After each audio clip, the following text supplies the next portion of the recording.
Bom dia, amigos telespectadores da TV Candidez. É com muita alegria que estamos aqui de volta a essa sala de aulas virtual para mais uma edição do programa Espírita Nova Era.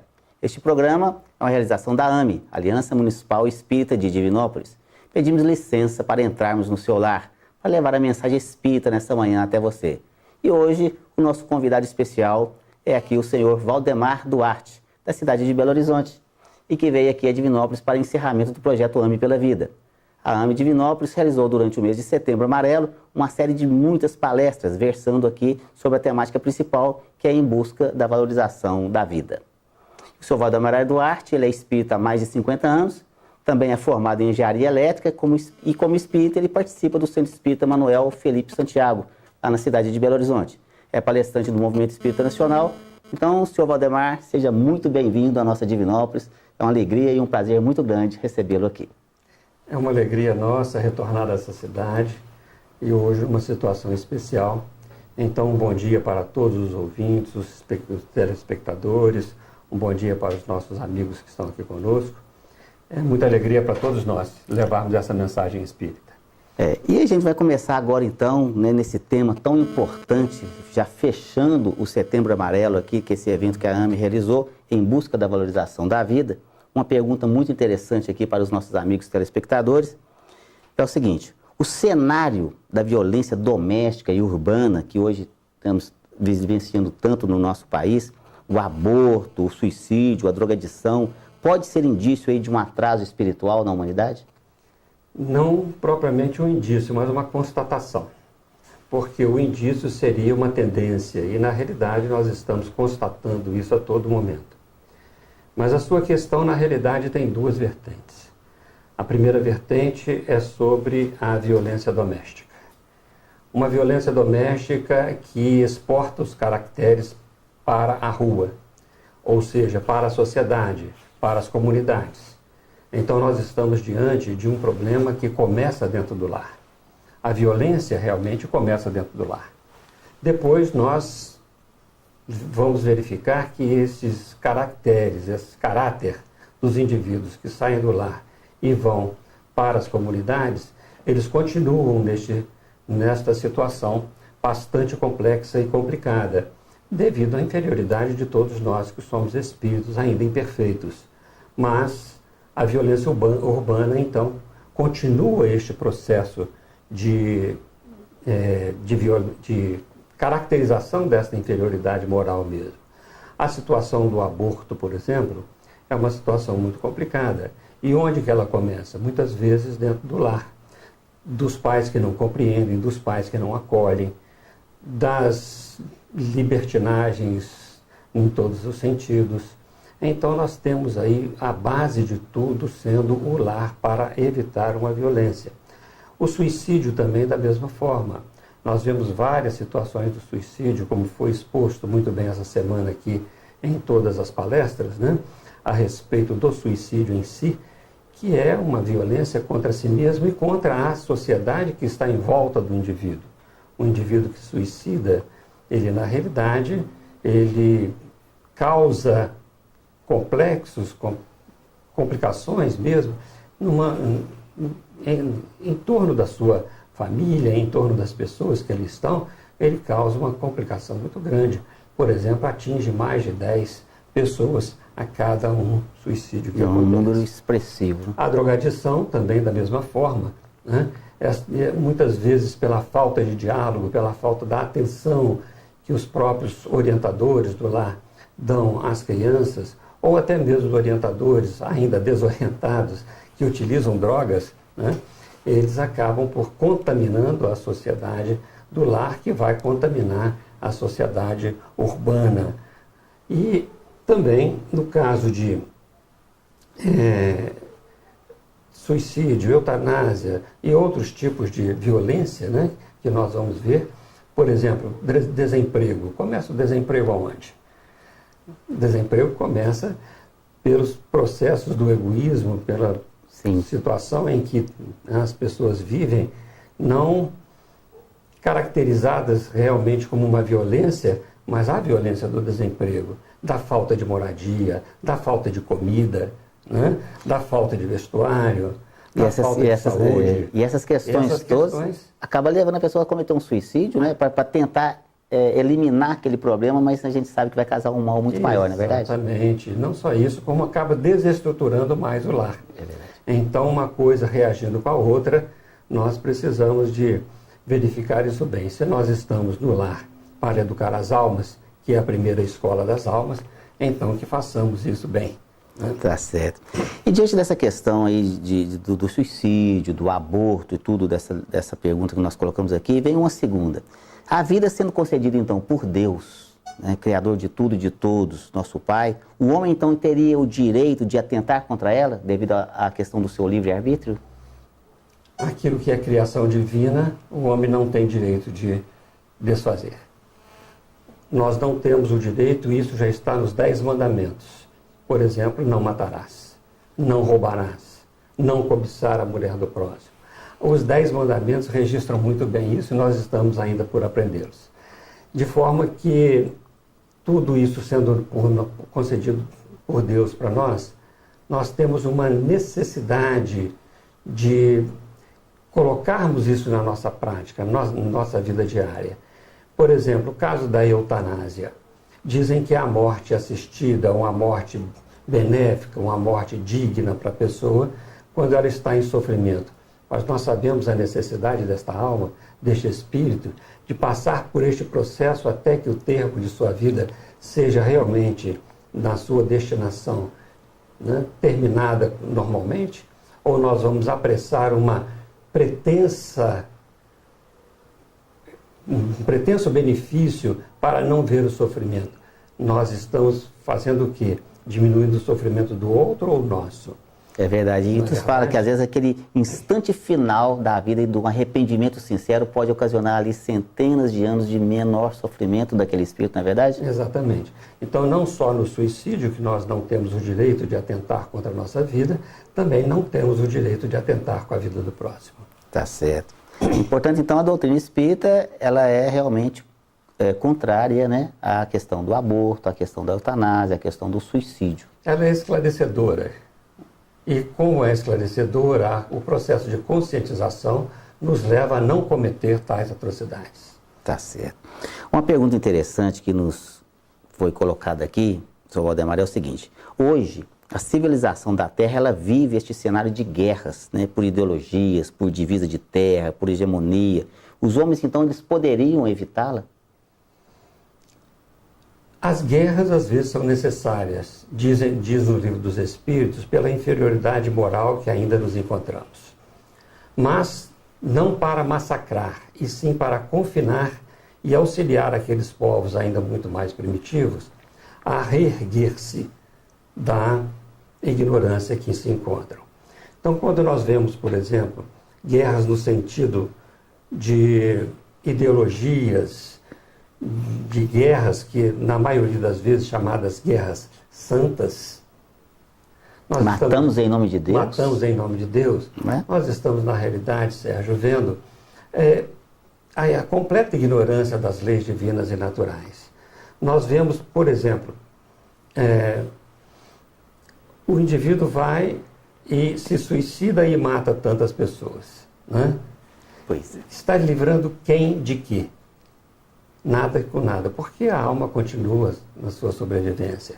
E dentro disso, ela vai permanecer, muitas vezes, revoltada mais ainda no plano espiritual.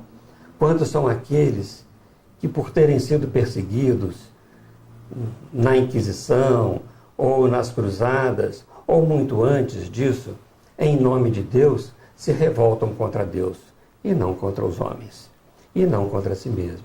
Porque o sofrimento é muito grande daqueles que perdem as famílias. Então, esta revolta, isto pode gerar mais violência ainda. Eu me lembro quando ocorreu, por exemplo, a explosão das Torres Gêmeas. Sim. 2001, setembro de 2001. Isso. Né? Portanto, nós temos 16 anos deste ocorrido. Aquilo nos deu muita tristeza, porque a resposta não foi a resposta que poderíamos ter dado. Eu estou dizendo à humanidade. Nós demos uma resposta de violência. E essa violência foi gerando cada vez mais violência. Se aquela inicial da guerra ela tivesse sido vantajosa para a humanidade, não existiria mais guerra depois disso. Então, qual deveria ser realmente a reação? A reação deveria ser o seguinte: uma vez que eu te ataco, você me dá a outra face. Se eu te ataco com violência, traga a minha paz.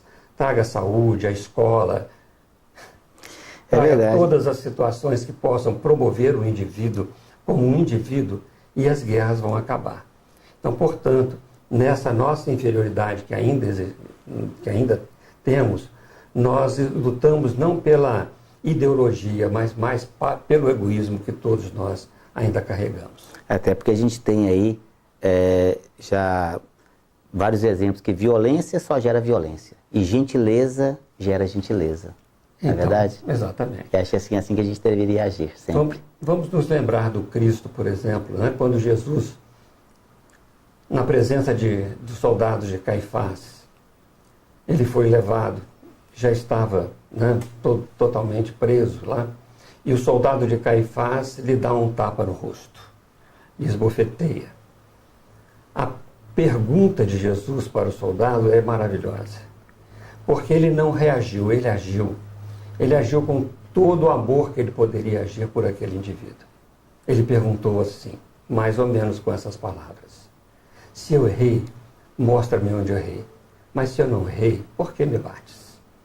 Não é assim que deveria ser? Não é assim? Então nós temos que aprender com o Cristo, né? Todos esses valores da vida, não tirar a vida do outro para que a nossa fique, mas valorizar a vida do outro também. É verdade. E começar isso dentro do nosso lar, né, Salvademar? Exatamente. Porque a violência que já começa dentro do lar e aquilo vai se expandindo, e aí começar esse amor fraterno, essa compreensão dentro do nosso próprio lar. O lar é a escola das almas, no dizer Emmanuel, né? É verdade. Então é ali que começa. Bom, Salvademar, e dentro desse assunto todo que a gente está conversando aqui agora, até que ponto que cada um de nós, da humanidade aqui, nós nos devemos comprometer com essa campanha nacional em busca da valorização da vida? Ela não deve ser uma campanha mensal, ela deve ser diária. O nosso comprometimento deve ser, na realidade, no limite das nossas vidas. Fazer todo o possível, seja no trabalho, seja no lar, seja no lazer, onde quer que estejamos, todo este processo deve ser trabalhado em função de uma harmonia melhor. Diz o benfeitor Emmanuel que os nossos reflexos, refletem-se as pessoas umas nas outras, certo? É o amar ao próximo como a si mesmo. Nesse momento de reflexo de uma das outras, nós vamos refletindo e cada vez refletindo mais aquilo que nós guardamos de bom em relação aos outros e os outros também da mesma forma, nós vamos crescendo e vamos realmente caminhando para uma situação bem melhor na humanidade. Uma situação com mais paz, mais tranquilidade, uma situação com mais vigor espiritual. Então nós devemos fazer esta campanha constantemente.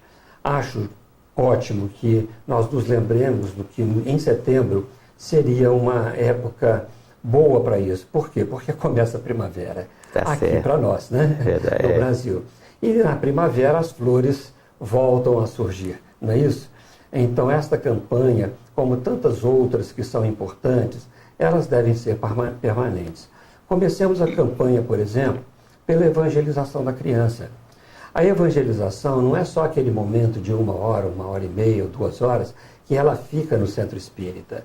A evangelização é um processo contínuo. Então os pais, junto com as crianças, não importa a ideia religiosa que buscam, não tem problema, evangelizar-se é tornar-se melhor. Então, neste processo, nós vamos ver que evangelizando as crianças, esses espíritos que estão chegando ainda nessa fase infantil, onde eles estão mais aptos a receber novas ideias para formar uma personalidade melhor, já que eles trazem ideias do passado, preconcebidas já de reencarnações anteriores, de reencarnações anteriores, então ele forma uma nova personalidade nesses conceitos novos que têm sido dados. E o Evangelho do Cristo não tem o melhor, né? Não tem melhor do que ele para esse processo. E já nos ensinou lá Pitágoras há 300 anos antes de Cristo, né, que educai as crianças e não precisará punir os homens. Exatamente. E a gente ainda não aprendeu isso até hoje, não é verdade? Exatamente, nós estamos aprendendo, né? Aos pouquinhos. Aos pouquinhos nós estamos chegando lá. Então isso deve ser o limite das nossas forças. Nós devemos fazer todo o possível, não só com a criança, mas com a família em si, buscando congregar as famílias no sentido de melhor conviverem, no sentido de serem melhores. Em suma, assim, é jamais virar as costas para quem quer que seja que te busque ajuda, né? O Brasil hoje é um campeão mundial de suicídio entre os adolescentes. Isso é uma coisa que deixa o nosso coração muito triste. Então, dentro da família, entre a sua roda de amigos, ficar atento a uma pessoa que está lá num processo de depressão, procurar, realmente, às vezes as pessoas se afastam dessas pessoas problemáticas e ao invés disso deveríamos nos aproximar mais, não é isso, Salvador? E antes que entrem no processo de depressão, existe todo um complexo dentro disso, que Émile Durkheim, o sociólogo francês, ele já colocou isso no princípio do século XX. Ele diz que na realidade existem os suicídios, né? Que são os suicídios chamados egoístas. É um grupo de pessoas que, na realidade, se afastam da sociedade, em que o seu eu é maior do que o eu social. E o afastar da sociedade não é da sociedade convencional, é da sociedade do lar. Uma vez que nós nos afastamos da sociedade do lar, ou da sociedade política, da sociedade das nossas convivências, do lazer, seja lá onde for, quando nós nos incorporamos a um grupo social para que a gente possa doar a este grupo social um pouco de nós mesmos, nós saímos do processo egoístico, nós saímos do processo do eu mesmo para sermos um eu mais coletivo. E com isso evitamos uma série de situações, de transtornos que poderiam levar ao suicídio. Um deles, por exemplo, no caso da depressão. O indivíduo que se doa não vai estar deprimido. É verdade. E aí, Salvador, chegou uma pergunta muito interessante que eu queria passar para o senhor aqui. Qual seria, então, o primeiro e maior de todos os direitos dos homens? De acordo com os espíritos na codificação, o primeiro e maior direito de todos nós é o de viver. O dos homens é o de viver. Mas o viver não significa estar vivo no sentido de ter pele, carne, osso, de viver fisicamente, né? Falando. Fisicamente. Né? Mas é no de viver em si. Sei como. De viver completamente a sua vida social, sua vida profissional, sua vida no lar. Então, o de viver. Este é o maior direito de todos nós. E como é direito dado por Deus, é um dever de todos nós, porque são as leis divinas que nos convidam a este processo. Então, nós não temos direito de atentar contra a vida de ninguém, porque, primeiro, é o direito de viver. E, segundo, que é um dever da nossa parte começar, na realidade, a viver bem, fazer o bem. Como Paulo diz aos Gálatas, né? Tudo que fizeres, fazei bem. Né? Tá certo. E diante disso aí, inclusive a questão do aborto, né, Salvador? Porque você está tirando a vida de um espírito que está sendo ali recém-reencarnado e que está totalmente indefeso. Não é só não tirar a vida de uma pessoa ali adulta, como no assassinato. Pior aquele que está reencarnando. E aí, gostaria que o senhor falasse rapidamente para nós ali, o que ocasionaria essas questões numa situação como essa? São muitas coisas podem atenuar ou agravar as situações do aborto. Primeiro, vamos dizer em relação ao espírito reencarnante. Se o espírito é um espírito bom, um espírito que já tem um processo de desenvolvimento maior, que já sabe as provas que estão passando, na realidade, já sabe os riscos, inclusive, quando da sua reencarnação, ele pode, na realidade, não levar isso para dentro do seu ser, como raiva, como ódio, como revolta, e com isso não trazer para os pais ou os responsáveis pelo aborto um processo complicado na área das obsessões. Se é um espírito muito complicado, se é um espírito que reencarna numa situação, está reencarnando numa situação de resgate ou mesmo de expiação, esse espírito pode se revoltar e tornar-se um processo complicado no campo da obsessão para aqueles que são responsáveis pelo aborto. Isso é uma situação do espírito. Mas para o encarnado já existe uma série de complicações. Quando há ignorância completa, ele não leva para dentro de si o complexo de culpa. Mas todos nós já sabemos, pelas leis humanas, a proibição do aborto. O senhor citou lá nos 10 mandamentos, né? Terapêutico, não matarás. Então todos nós já sabemos disso. E nós temos a nossa consciência que grava a lei divina e natural, com certeza. Então nós já sabemos que não seria bom fazer isso. Mas fazemos muitas vezes pelo egoísmo, pelas situações que nos levam a ter um corpo mais perfeito, vaidade, no caso das mulheres, por exemplo, ou do egoísmo no sentido de não mais compartilhar com aqueles seres que estão junto conosco. Seria, entre aspas, um peso. Não é assim que a doutrina espírita pensa e nos ensina. Não é assim que o Cristo nos ensina. O Cristo diz, deixai vir a mim as criancinhas. Quando ele diz isso, ele não fala só daqueles que já estão encarnados, mas aqueles que estão reencarnando também. Tá certo. E essa questão do processo obsessivo, a gente vê isso acontecer muito nas nossas reuniões mediúnicas, né? Quando conversamos com esses espíritos recém-reencarnados que são ali ceifados à vida e impedidos de reencarnar e que acaba gerando ali um processo obsessivo com uma perseguição aí terrível aí contra aquela pessoa que cometeu esse ato, né? E dentro do complexo familiar, ele vai reencarnar novamente. De um jeito ou de outro. Né? Exatamente. Está na programação dele, né? Está na programação, né? A vida vai nos ensinar bastante. Agora, nós podemos aumentar ou diminuir o nosso sofrimento. Então, eu acredito que a dor pode vir, mas o sofrimento é a rebeldia. É melhor que a gente não seja rebelde contra as leis divinas. Tá certo. Bom, Sr. Valdemar, e tem uma pergunta aqui, nosso tempo é muito curto, mas essa pergunta nós não podemos deixar de responder. Aqui, né, nós gostaríamos que o senhor não deixasse de responder para nós. O que a doutrina espírita pode contribuir para erradicar de uma vez por todas as violências, todas essas violências que nós acabamos aqui de falar, desse processo todo aqui? O que a doutrina espírita pode contribuir para amenizar tudo isso, ou de preferência erradicar, na verdade, todo esse processo? No livro dos Médiuns, quando Kardec fala das leis da sociedade, das sociedades espíritas, das sociedades espíritas, capítulo 29, ele vai nos falar a respeito do compromisso da doutrina espírita. Ele vai dizer, se a doutrina espírita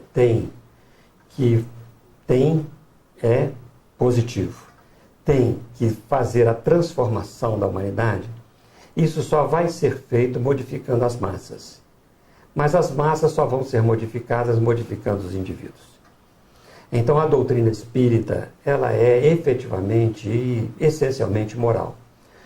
Ela é tão moral porque todas essas consequências na nossa inter-relação com os espíritos, ela vai mostrar para nós a situação que os espíritos se encontram no mundo espiritual. As más e as boas vivências daqueles que fizeram maus ou bons momentos na sua própria reencarnação. Então, esclarecendo isso sobre a vida futura, sobre a reencarnação, sobre essas moradas na casa do Pai, sobre as leis divinas e naturais, ele tem uma grande contribuição para que nós possamos, na realidade, melhorar a nós mesmos, melhorando o nosso lar, melhorando a sociedade e vamos melhorando as massas. Então é uma questão consciencial. A doutrina espírita vem nos conscientizar da nossa responsabilidade enquanto encarnados que estamos agora, desse processo evolutivo espiritual que nós nos encontramos, não é verdade? E essa conscientização com brandura e muita tranquilidade. Tá certo. Bom, Sr. Valdemar, aqui, dentro de tudo que a gente colocou aqui, eu gostaria que o senhor deixasse aqui para nós uma mensagem aqui final para os nossos telespectadores sobre toda essa questão que nós acabamos de falar, em especial como essa busca que nós temos que ter de valorização da vida, que hoje a humanidade está aí realmente passando por situações extremamente complicadas. Nós temos uma violência, desde a violência doméstica, que vai gerando a violência na sociedade em geral. Então, gostaria que o senhor nos deixasse aí essa mensagem sublime aí, com toda essa bagagem de conhecimento que o senhor tem aí, dessa doutrina abençoada e maravilhosa que o Cristo nos deixou. Meu amigo, a mensagem tem que ser da nossa vivência. Nós modificamos nossa vida. eu modifiquei a minha vida. Todos podem modificar as suas vidas. Não importa a situação que estejamos passando. Se há, por exemplo, uma dificuldade maior, se há um compromisso reencarnatório, expiatório, se há uma prova grande por passar, mas a alegria de estarmos engajados no trabalho do Cristo é muito grande. Então vale a pena viver, vale a pena valorizar a vida. Valorizemos a vida pelo que ela nos traz, pelo que ela nos fornece de benefício para nós podermos, na realidade, caminhar para o nosso infinito, para o infinito de todos, que sejamos puros, espíritos puros. É lá que nós temos que chegar.